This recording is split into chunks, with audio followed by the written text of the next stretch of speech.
In this episode, I'm going to share 4 beautiful, profound, amazing hacks for deeper intimacy, especially for Valentine's Day, whether you are single or coupled. So stay tuned to this episode, the 99th episode of the Deeper Dating Podcast. If you've ever been disillusioned, disappointed, or discouraged in your search for love, and you know there has to be a better way to find the healthy, soul-filling love you've always longed for, then you've discovered the podcast for you. I know, as Ken's work personally has led me to find the love of my life. So here's your host of Deeper Dating, Ken Page. Hello, everybody, and welcome to the 99th episode of the Deeper Dating Podcast. Wow. I'm Ken Page, and I'm a psychotherapist. I'm the author of Deeper Dating and the co-founder of deeperdating.com, a space for people to meet online in an environment that is inspiring, warm, safe, and fun. Today, in this podcast for Valentine's Day, I am going to share some very powerful, beautiful, and eye-opening hacks for deeper love for single people and for people who are in couples. And this week and every week, I want to share with you the greatest tools that I know to help you find love and keep it flourishing and heal your life in the process. Because the skills of dating are the skills of love, and the skills of love are the greatest and most important skills of all for a life that has happiness and joy and meaning and comfort. And if you want to know more about the Deeper Dating path to real intimacy, just go to deeperdatingpodcast.com. You'll receive free gifts, you'll get a lot of free resources, and you'll learn a lot more about using these ideas to transform your own intimacy journey. If you're interested in deeperdating.com to meet people, just go to deeperdating.com and you can sign up for free and start connecting in a very different way with people. I also want to say that everything I share in this podcast is educational in nature. It's not medical or psychiatric advice or treatment. And also, I just want to say that if you like what you're learning here, it would be a wonderful gift if you could subscribe and leave me a review. So thank you for letting me give that little plug there. And let's dive in. So I'm going to start with single folks. Having lived for decades as a single person looking for a relationship, I was reading recently about research and what it says about what to do when you just wake up in the middle of the night and you can't go back to sleep because something is bothering you. That happens to me sometimes. So I was very interested in this. And so what it said is that the research shows that one technique that really works is that you have paper and pen right next to you by the bed. And if you wake up and something is spinning around in your head, you will have a much better chance of getting to sleep if you do this. You write down what the issue is, and you kind of make a commitment to yourself that you're going to tackle this in a conscious and thoughtful way. And then you are much more likely to be able to get past the anxiety and go to sleep. So I think that that concept of, with something difficult, taking some kind of a conscious action is so important. So Valentine's Day, a suggestion for a process that you can do. First, I think it's a great thing to celebrate in some way by nourishing yourself, whether that's being alone, ordering insanely fabulous takeout, having a Zoom call, or depending on who you can be with, being with somebody who you really love and feel safe with, and making a commitment, creating a contract with yourself that in the year ahead, you are going to find a path, an approach to finding love that is deep and smart and practical and suits you, and that you're going to commit to it. So that's going to take a bit of research to find the work that speaks to you the most. And you can search for a teacher whose work really speaks to you. And there are a number of great teachers out there. And so finding the work that really speaks to you, and then getting a learning partner, a buddy, or joining a community of people doing that same kind of work if that teacher has an ongoing kind of course going on. Because the research shows that the way to create change that lasts is to find a template of understanding that is wiser to you, and then find a community or a person with whom you can have support. Those are the keys. Those are the research-backed keys. And if you make this next year one where you make that commitment, the gifts will be absolutely incredible, because as you up-level your skill set at finding love, as you infuse wisdom and goodness and care and smarts and discrimination into your search for love, you will feel better about yourself. You will feel more like you have have a beautiful backbone, your own unique flavor of wisdom will begin to kind of take over the way that you do things. And you'll have support. So at those crossroads where you get triggered in old ways, you'll have a person kind of with their arm around your shoulder, even though not literally probably, saying to you what they see. And that drop of infusion of wisdom from someone else at a juncture where there's been tightness and fear and discomfort and anger just makes all the difference in the world. It makes me think of Dorothy, and when she took that oil can and she would just oil the joints of the Tin Man, and then he could move again. That is, I think, what happens when we get to these really reactive, difficult junctures, and somebody tells us something wise, and we soften and loosen. I've had that happen to me so many times in my intimacy life. I rely on that. I don't know where I would be without that softening, wisening influence. So, if you give yourself that Valentine's gift, I think it's one of the most beautiful and precious gifts that you could give yourself. Okay, so now I want to share one for couples. And this is actually one that is not just for couples, but it's a great, great one for couples. And here's what it is. So you're going to be probably writing a Valentine's Day card. If you're not, I really encourage you to. And I encourage you in this card to really kind of take the time to describe the things you most love and most respect and most learn from about your partner. It's easy to say that you love them and why you love them, and that's great. We want that in the card. But to then say what you respect them deeply for about who they are, and then getting really vulnerable, what you learn from them, what they teach you, because you're with them because they have gifts that you're trying to cultivate that they're better at, and of course, vice versa. And you can make a pact that the two of you write this letter to each other. That's even more fabulous. But in it, you put in all the words of what you love and respect and adore and are attracted to about them. It feels very vulnerable to do it, but when you do it from that place, you will feel your eros begin to loosen up like that same squeaky tin can thing.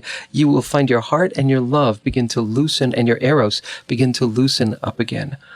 Now, it's also a really important process because we live in a kind of great poverty of understanding what our deepest gifts are. And that makes us spin around in circles.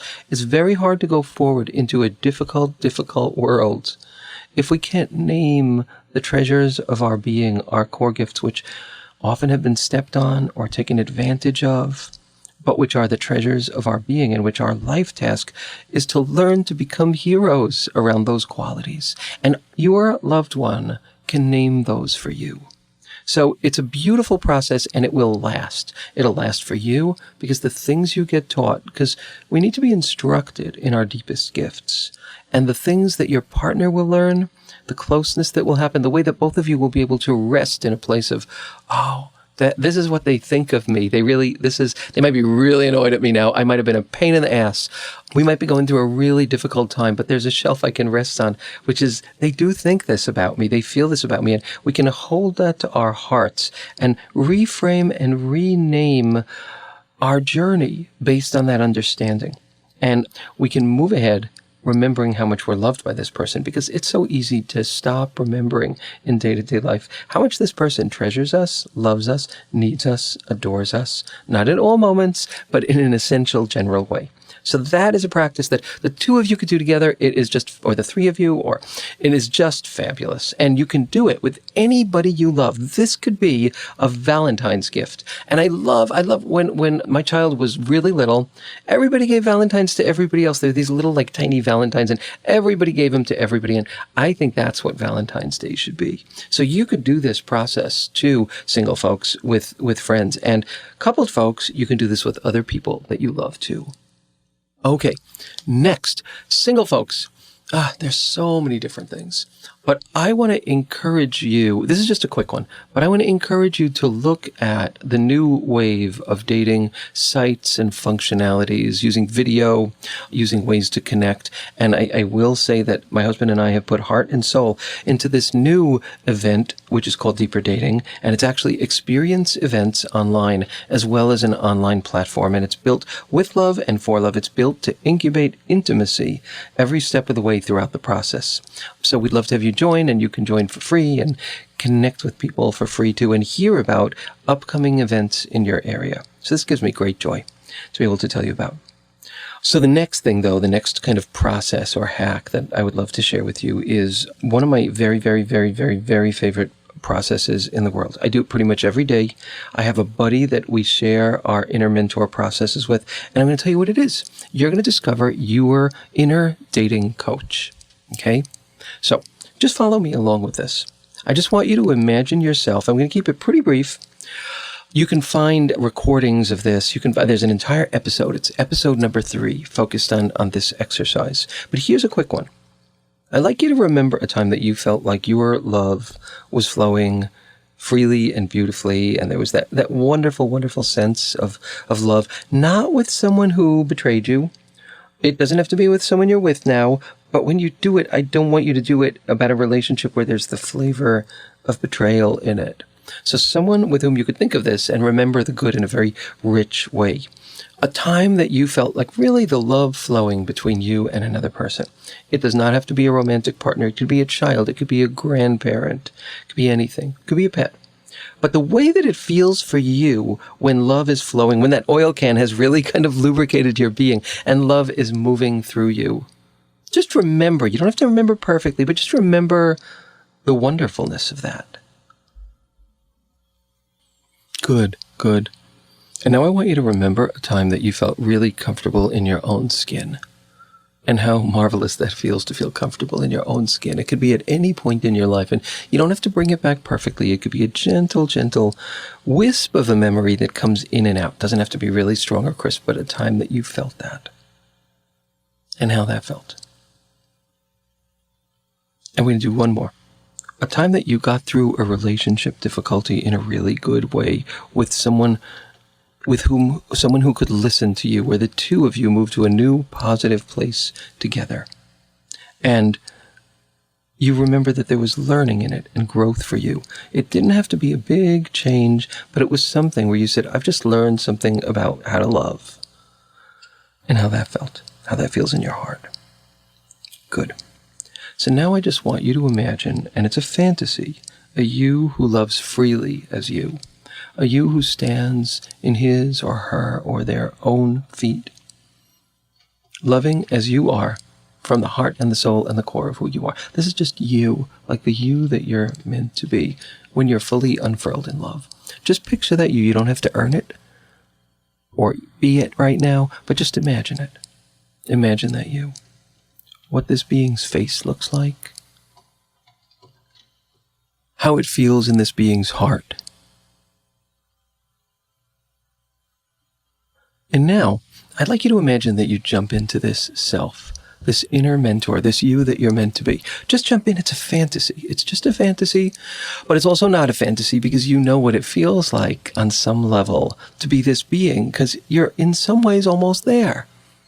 So imagine that you are there. You are actually there. You are this you. And look at the you of today, right now, in your intimacy journey. From this place of like essence of wonderful unfurled you, what do you want to say to the you of today? If you have paper and pen, write it down. Otherwise, speak it out loud or whisper it or just think it. Take a minute to do this. You can pause this for as long as you like.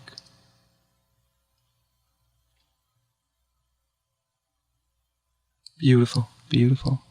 So that is your inner mentor message. And you can go back and do this so quickly. You could do it like at the drop of a hat once you get comfortable. Really, really quick. And I promise you, at the crossroads of your intimacy choices, when you do this, the response you get, the wisdom you get, will move you in a different direction at those crossroads. And every one of those directions weaves you in a different life direction, in a different life pattern, and weaves you and moves you closer to richer, deeper love. Try this. Have this inner mentor be a dear, dear partner to you. And the other gift that happens with this is that the more you do it, the more you become that inner mentor, the more comfortable you are living in that amazing space.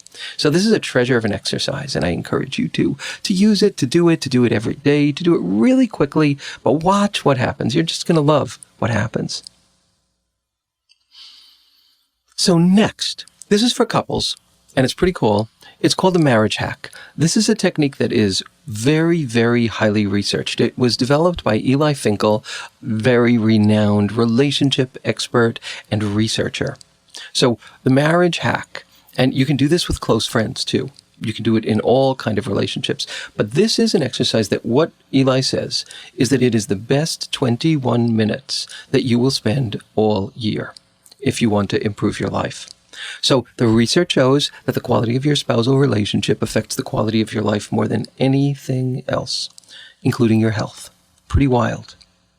So by healing the quality of our spousal relationships, we just bring so much more love and ease into our lives and meaning and possibility. So if you look at a graph of the trajectory of marital or spousal relationship quality, you don't have to be married, but it's a committed relationship. If you look at a graph, you see that virtually almost every couple, the quality of their connection decreases, the quality of their communication, of their listening, of their treasuring, gently decreases year after year. It's a downward slope that's almost universal. Not a quick one in the cases of most healthy relationships, but it's a downward slope.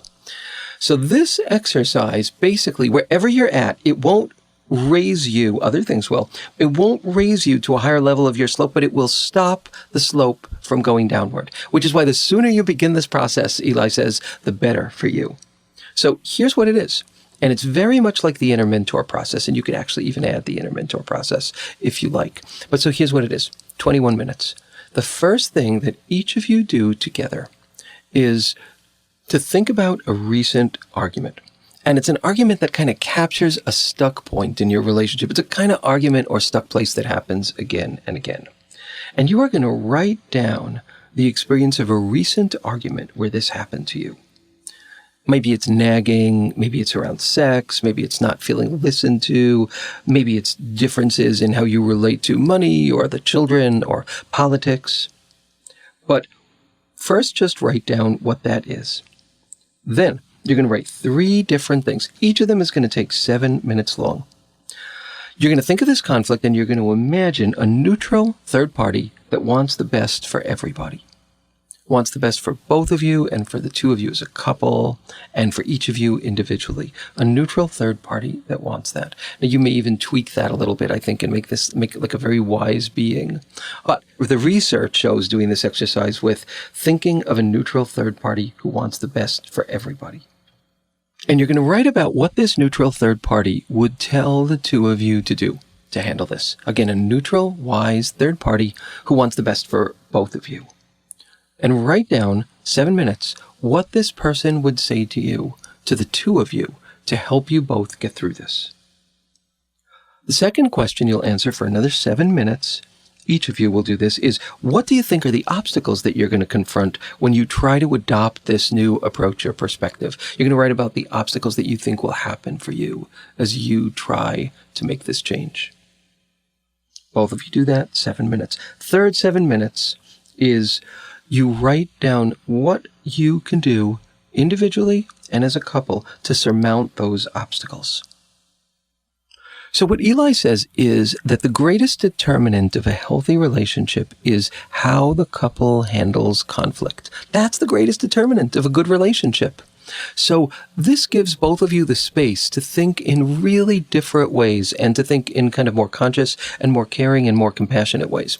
So what Eli says is that the research shows the two of you do this together. You might want to do it. You might not want to do it on Valentine's Day because it could be a little difficult, or you might want to do it on Valentine's Day. But you do this 21 minutes once a year, and the research clearly shows this beautiful and dramatic result. So these are 4 different hacks that I'm very excited to share with you. Each of them will open up a world and open up your world to becoming that person who you were born to be, who you're meant to be, who can love more fully and richly and wisely. And we know there is nothing better than that. And the knowledge that you're going to tackle this will change your Valentine's Day for the richer and the better. So all my best to all of you on this Valentine's Day and on your entire future journey in intimacy. I look forward to seeing you on the next episode. And that's it for today's episode of Deeper Dating. Be sure to go to deeperdatingpodcast.com as Ken has a few more gifts for you. Then join us on the next episode.